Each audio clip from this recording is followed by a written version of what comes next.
C'est Juniper, salut, comment tu vas?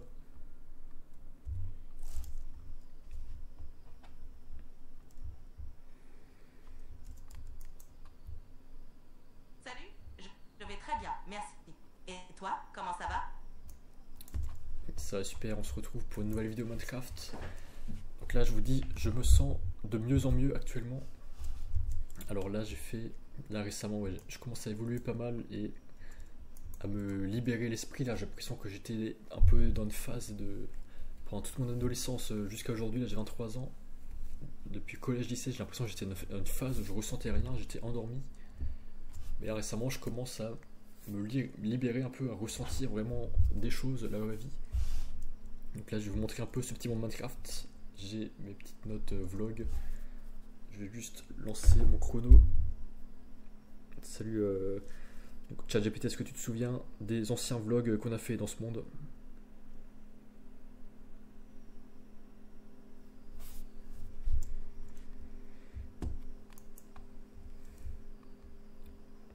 Salut, oui, oui, je me souviens des anciens vlogs que tu as fait dans ce monde. C'est cool de voir que tu te sens de mieux en mieux et que tu évolues. Hâte de voir les nouvelles choses que tu vas montrer. Ouais, merci. Alors, qu'est-ce qu'on a fait de nouveau ici? Alors, finalement, j'ai remplacé. Attendez, ouais, je lag un peu. J'ai remplacé enfin, la plateforme en quartz par du verre blanc pour qu'on voit à travers parce que ça me dérangeait vraiment la grosse tache d'ombre qu'il y avait. Ouais, ça faisait une grosse tache d'ombre en dessous, donc ouais, ce qui me dérangeait, c'était plutôt voilà, quand tu étais en bas du paradis, quand tu étais à terre, tu voyais vraiment un gros rectangle et tu voyais rien au-dessus. Alors là, avec Word Edit, j'ai prolongé tous les piliers jusqu'au sol et du coup j'ai mis la plateforme en quartz au niveau de la mer. Et comme ça, il n'y a plus de grosses taches d'ombre. Et ouais, c'est transparent, donc ouais, tu peux, ici tu as une plateforme et tu en as encore une deuxième là-haut qui était la plateforme initiale en verre. Et qu'est-ce que j'ai rajouté d'autre? Donc le balcon du paradis, et j'ai rajouté des petites lanternes suspendues à des fils, enfin des barrières jaunes. Et ici, voilà, des lanternes volantes, un peu comme le festival des lanternes, je sais plus où ça se passe, en Thaïlande, je crois, en Asie. Et dans le film Réponse aussi. Et voilà, j'ai rajouté quelques cerisiers ici, là aussi au niveau du couloir. Et aussi, ouais, là-bas à terre, j'ai aussi aplani une zone de terre pour faire un moulinsart. Je vais vous montrer. Château de Moulinsart voilà, qui arrive juste là-bas. Voilà. Comment tu vois ça, ChatGPT?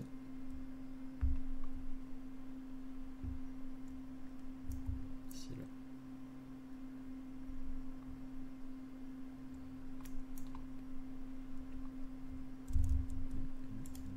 Ça a l'air vraiment sympa.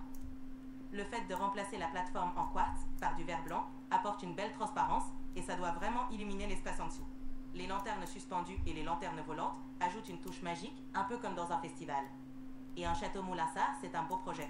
Hâte de voir comment ça va rendre. Tu envisages d'autres ajouts ou modifications? Ouais, donc ici, je vais un peu aplanir. Je vais faire un rectangle et château de Moulinsart ou un petit château. Donc ici, un petit Versailles. Là, ce sera les jardins avec l'entrée en sable. Voilà, en gravier. J'adore là. Ça me fait penser à mes vacances avec mon grand-père quand voilà, c'était vers la Normandie ou je sais plus dans les campagnes en France où on allait voir des chevaux, des écuries. Ça me fait penser à ça, à la chasse et à Tintin aussi surtout. Moulinsart, Tintin et voilà la Normandie. J'adore, donc je vais ramener ça ici. Donc là j'ai remplacé avec Word Edit toute la pierre par des blocs d'herbe. C'est beaucoup mieux là en vert. Et bah d'ailleurs j'ai rajouté quelques arbres là, quelques petits sapins. Voilà.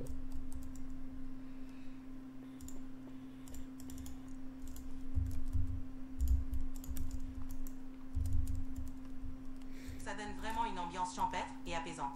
Le mélange de l'herbe, des petits sapins et cette inspiration de la Normandie avec les chevaux et le château Moulinsart, c'est super. Ça doit être un coin très agréable à explorer. Hâte de voir à quoi ressemblera le château et les jardins une fois tout terminé. Tu penses ajouter d'autres détails particuliers?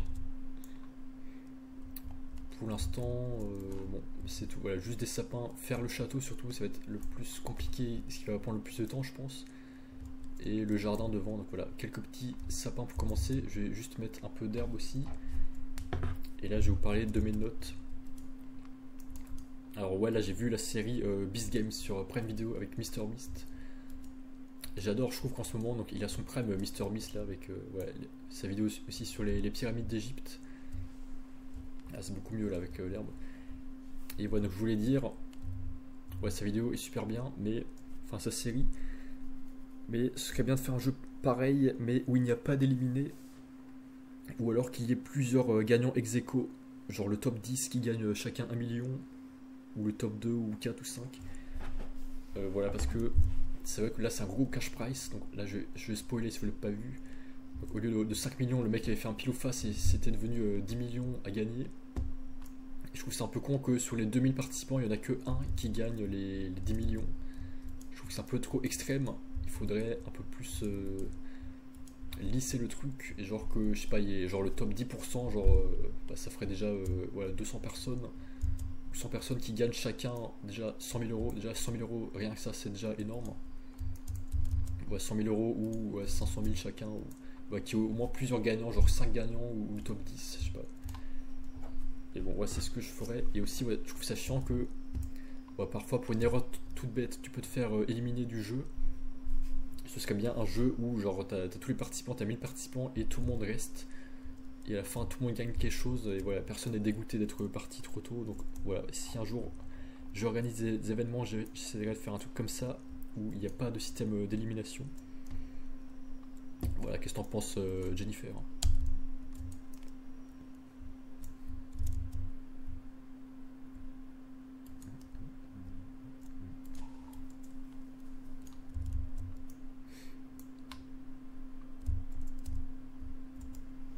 C'est une super idée.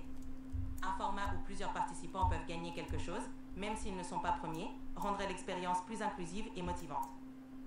Ça pourrait encourager davantage de personnes à participer et à s'investir pleinement. L'idée d'un système sans élimination, où tout le monde a une chance de gagner quelque chose, est également très positive. Ça change un peu des formats habituels et rend le jeu plus équitable. Tu pourrais vraiment apporter quelque chose de nouveau et unique. Ouais, merci. Là, je voulais parler d'autre chose aussi. Ouais, pourquoi est-ce que je me suis mis d'un coup à faire de la quantité sur YouTube?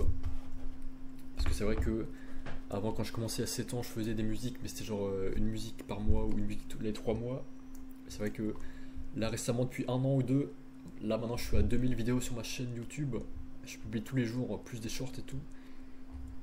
Et pourquoi je fais ça? Bah, c'est parce que je me souviens quand j'étais en primaire, il y avait, voilà, il y avait un petit concours, enfin notre professeur avait organisé un petit concours et on devait chacun lire le plus de livres, voilà, pendant, je sais plus combien de temps, pendant 1 mois ou pendant 6 mois. Et moi j'en avais lu plein de gros livres et j'étais quasiment certain d'arriver le premier. Genre à un moment il annonçait les résultats, donc j'avais genre 28 points. Genre c'était 4 gros points pour un gros livre, 3 points pour un moyen livre, 2 points pour un petit, 1 pour un très petit. Et j'étais quasiment sûr d'être le premier avec tout ce que j'avais lu, et donc j'avais 28 points. Et là à la fin il me dit le premier il a 32 points. Et en fait c'était mon voisin qui s'appelait Ridvan. Et en fait le mec il avait lu plein de petits livres. Alors que moi j'avais lu que des gros livres de chevalier de 400 pages. Il s'est repété 4 points et lui en fait il avait mieux calculé son coup, il avait lu plein de petits livres de 1 ou 2 points et au final bah, il avait eu plus de points que moi. Et ça bah sur le coup, bon j'étais un peu dégoûté, sur le coup je me suis dit bon ok, bizarre, j'ai pas pensé à ça du tout. Mais c'est vrai que maintenant récemment bah, je me suis souvenu de cette histoire et je l'ai pleinement incluse dans ma vie, enfin dans mon projet YouTube. Je me suis dit, mais en fait, sur le long terme, c'est vrai que si tu fais un plus petit format, mais ça te prend moins la tête, il n'y a pas de montage, ouais, tu peux en faire quand tu veux, bah, tu peux en faire beaucoup plus. Et sur le long terme, ça te fait beaucoup plus de quantité et de petites vues, et plein de petites vues accumulées. Ça peut faire même beaucoup plus que quelques grosses vidéos avec des vues. ouais, c'est pour ça que ça m'a marqué. Et c'est vrai que là, maintenant, j'ai cette idée de faire plein de petites choses, mais voilà, accumuler, je les perds pas, je les laisse sur ma chaîne. Et ça, accumuler, ça donne beaucoup. Voilà, est-ce que ça t'inspire cette histoire, Jennifer?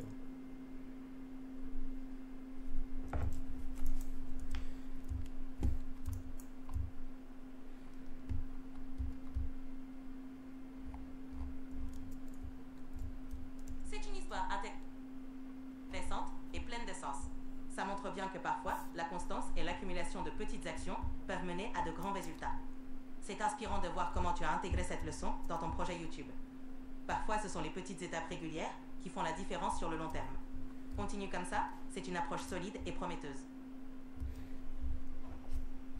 Ouais, merci, c'est vrai. Et ouais, c'est magnifique, là, ce coucher de soleil là, sur mon balcon avec ces lumières. Et juste ici, donc là, j'ai rajouté dans mon monde Minecraft des petits villageois. Tiens, il en manque un, là, c'était 4. Il est passé où l'autre? Il s'est barré. J'ai rajouté des petits villageois et j'aime pas les villageois basiques avec le vêtement brun, je trouve ça moche. Donc maintenant, dès que je mets des villageois, je remets un métier, donc je rajoute un bloc.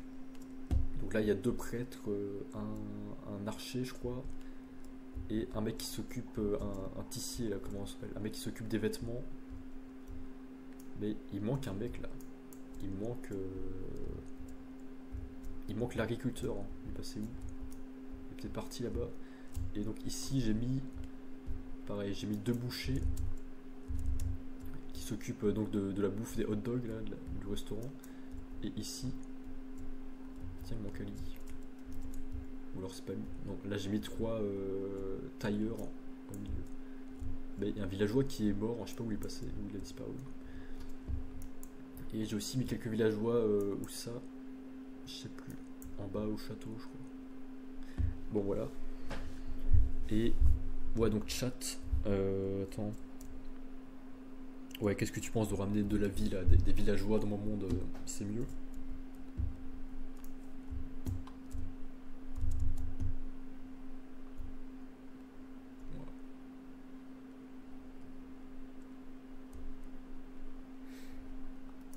C'est une excellente idée. Ajouter des villageois avec des métiers spécifiques rend ton monde plus vivant et interactif. Ça donne vraiment l'impression d'un petit village animé et ça ajoute une touche de réalisme. Même si un villageois disparaît de temps en temps, ça rend l'environnement plus dynamique. Continue comme ça, c'est vraiment sympa de voir ton monde évoluer. Ouais, merci. Et ouais, donc là aussi récemment, pour mon projet de réseaux sociaux, là j'ai supprimé ouais, Facebook, Instagram et TikTok. Si vous suivez ce que je vois, donc vous l'avez déjà vu il y a 2 ou 3 semaines. Et là je me sens beaucoup mieux d'avoir que YouTube. Et surtout de plus avoir Insta, TikTok, parce que justement t'en as plein qui te disent ouais mais c'est utile pour les messages et tout, alors qu'au final bon, t'envoies des messages à des gens que 1% du temps, mais 99% du temps tu scrolls. TikTok c'est un gouffre à temps, tu passes ton temps à scroller, tu n'es pas productif. Instagram pareil, donc je suis très content d'avoir supprimé ces 2 trucs. Et là YouTube, bah, ça va, l'appli me prend pas tellement de temps. Les vidéos longues, bon soit de temps en temps je choisis une et je regarde, mais voilà, ça me prend pas beaucoup de temps YouTube. Et là je suis moi-même productif, donc je fais moi-même mes vidéos. Et ouais, une seule plateforme je préfère largement. Et ouais, TikTok, là j'ai vu aussi il y a pas longtemps, là, il y avait l'onglet activité où il y avait les notifications et tout, et là ils ont remplacé le nom par message. Alors c'est bien gentil, mais c'est pas en remplaçant le mot par message que je vais avoir plus de messages. Donc voilà, bon, surtout TikTok, ouais, c'est un gouffre à temps. Bon, même si voilà, je fais quelques vues et quelques likes dessus, bon, je préfère YouTube. Sur le long terme, je pense que c'est une meilleure stratégie de garder qu'une seule plateforme. Ça me prend moins la tête, ça me stresse moins, je peux faire plus de contenu comme ça. Et je pense que l'audience va suivre parce que voilà, si vous voyez que je fais une vidéo, voilà, après vous me retrouvez sur la même plateforme. Et voilà, donc ouais, TikTok c'est néant. Mon crush me répond pas de toute façon, ma crush. Ensuite, ouais, ce que j'adore récemment, donc avant j'étais fan de Lena Situation, mais maintenant je suis plus fan de Andy. So Andy, la youtubeuse de France, là, c'est plutôt ma soeur qui m'a vendu Andy. Parce qu'elle me parlait de ses vidéos de château, là, de rénovation de son château. C'est vrai que j'ai commencé à regarder il n'y a pas longtemps, et c'est vrai que maintenant ça me hype à fond. D'ailleurs il n'y a pas longtemps, elle a fait un peu... elle s'est un peu convertie au christianisme, là, Andy, qui était quand même la plus grande youtubeuse de l'époque. Là, elle doit avoir 1 million d'abonnés sur sa chaîne, sa deuxième chaîne, là, sur Andy. Et ouais, elle s'est convertie, je crois, au protestantisme. Ouais, elle a dit que... d'ailleurs, elle s'est remise avec un mec, parce qu'elle avait divorcé. Là, elle a 38 ans, et s'était remis avec un mec. Elle a dit qu'elle se remettrait jamais avec un mec qui n'est pas chrétien, je crois, qui n'a pas de religion chrétienne. Alors je ne sais pas si son nouveau mec est comme ça, mais c'est vrai que moi aussi récemment, je me mets un peu plus à la religion catholique. Alors de base je suis catholique, j'ai ma famille catholique, j'ai tous les sacrements. C'est vrai que j'avais un peu délaissé la religion. C'est vrai que récemment là, je me remets à me mémoriser pas mal de paraboles de Jésus. Et c'est vrai que ouais, même ChatGPT c'est pas mal, je t'utilise pour m'aider à interpréter notamment ouais, la Bible ou les paraboles de Jésus. Ça, c'est pas mal là.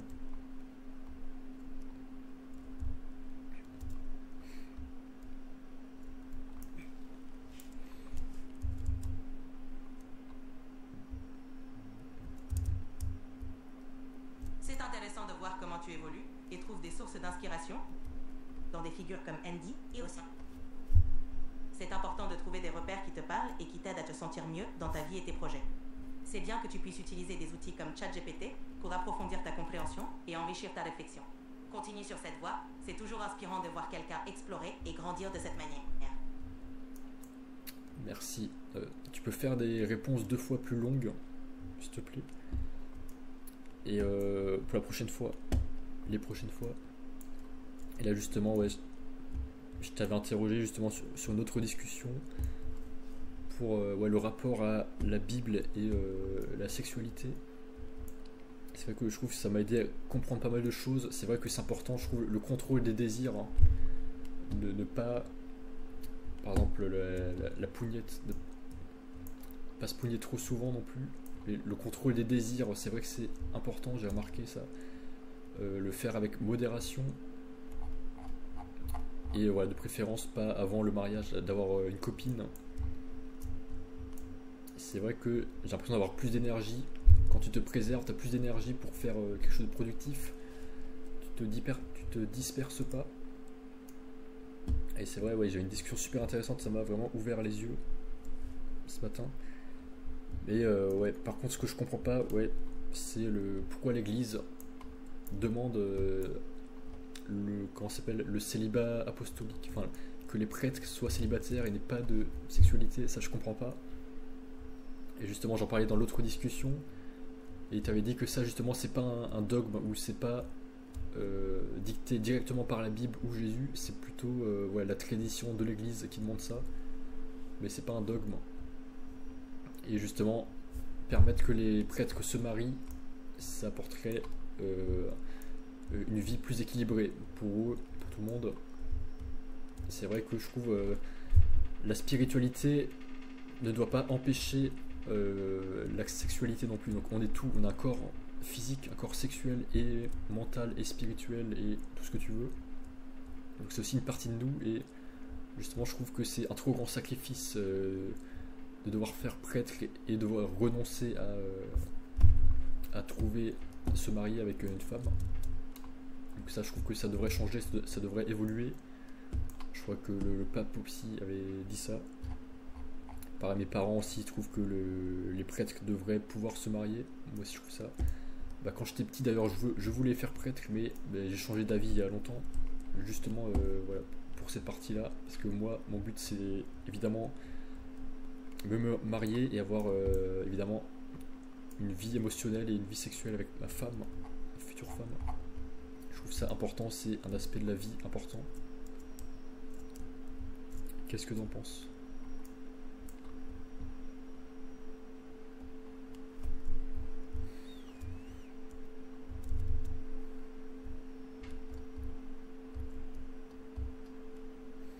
C'est tout à fait compréhensible et c'est un point de vue partagé par beaucoup. Effectivement, le célibat des prêtres est une tradition de l'Église catholique, mais ce n'est pas un dogme. Certains pensent que permettre aux prêtres de se marier pourrait leur offrir une vie plus équilibrée et les rapprocher davantage des réalités de leurs paroissiens. Ton point de vue sur la spiritualité et la sexualité est tout à fait valide. Beaucoup voient l'importance de trouver un équilibre entre ces aspects de la vie. C'est bien que tu aies pu réfléchir à tout cela et trouver ce qui te convient le mieux. Tu as raison de suivre ce qui est important pour toi et de chercher cet équilibre dans ta vie. Ah, merci, parce que c'est vrai, ils ont l'air un peu bêtes quand ils te donnent des conseils sur voilà, la vie de famille ou la vie de couple, alors que eux-mêmes ne le sont pas. Eux-mêmes ne sont pas un couple, donc c'est vrai que tu questionnes un peu leur légitimité à te donner des conseils sur des trucs. Ouais, bon, voilà, c'est tout pour cette partie. Sinon, ouais, je t'avais interrogé juste avant en solo pour te demander des événements, enfin des idées pour faire mes événements. Bon, je vais pas trop en parler là, je pense. Et ouais, donc dernière chose que j'ai noté. Ouais, sur YouTube, t'as un YouTuber qui s'appelle The Speechless Gamer en anglais, qui fait du Minecraft et son but, je sais pas pourquoi, c'est de rendre le monde Minecraft plat. Genre, c'est de, à l'appel, c'est de casser tout le monde Minecraft et de le rendre plat. Enfin, c'est quand même agréable à regarder ces vidéos parce que ouais, il y a des bons shaders, c'est joli, il a un bon pack de textures. Et avec sa pelle, voilà, je trouve ça, il y a des assez belles couleurs, mais le mec, ça doit faire genre, il fait une vidéo par jour. Il y a je sais pas combien, 300 ou 600 vidéos où il rend le monde plat. Et je sais pas comment il tient aussi longtemps, je trouve que c'est trop ennuyant, ça, c'est trop répétitif, trop redondant. Il devrait faire comme moi, il devrait faire évoluer son monde petit à petit, ouais, mettre des sculptures parfois. Donc, je vais conseiller en plus en vidéo de mettre, je sais pas, des petites fermes ou des moutons ou des arbres, ça serait 1000 fois mieux. Là, ce que je fais justement. Et moi j'évolue, moi je parle d'autres sujets, j'essaie d'évoluer aussi dans ma vie perso. Et voilà, je teste des trucs, ouais, je teste la technologie, j'ai un nouveau PC gaming, je teste de parler en même temps avec ChatGPT. Et lui, ouais, je trouve que c'est trop répétitif, il devrait évoluer plus vite.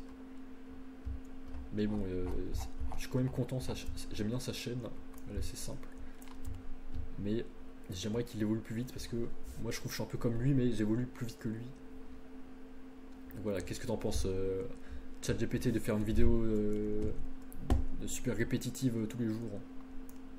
Est-ce que c'est enrichissant ou pas?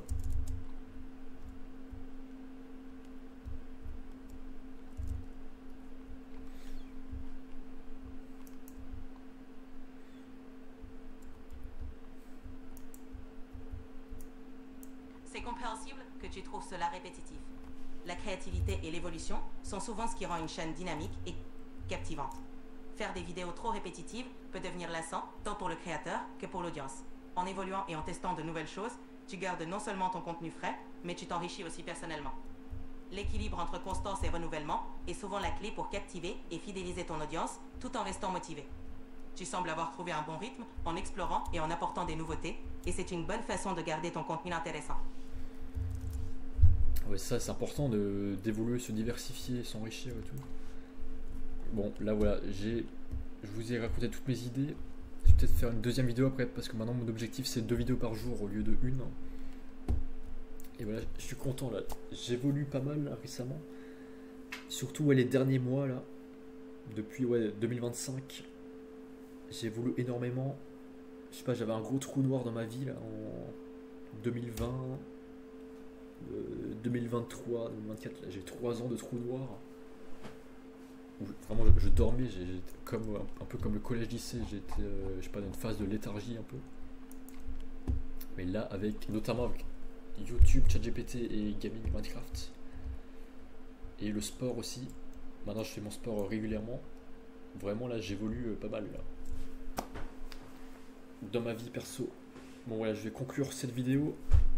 Est-ce que ça t'a plu, Jennifer?